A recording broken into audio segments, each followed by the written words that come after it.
fazemos sexo e poesia. Nós não temos dia, nem ponteiros de segundos. Você é a única pessoa no mundo que pode me ouvir. Não temos escolha, mas temos planos e coragem. Nós não temos margem em nosso rio e nossos erros.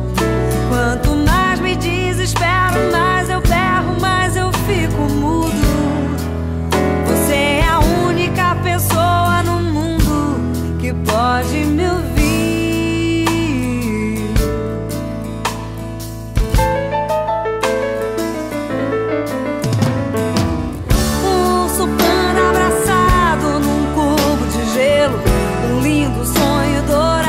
Às vezes um pesadelo, um toque no telefone, o som do seu nome, eu morro de rir.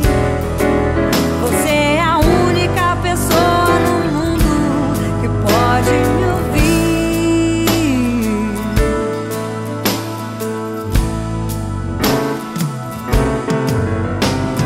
Nós não temos medo, só segredo e ousadia. Nós não temos guia, nem moedas, nem escudo.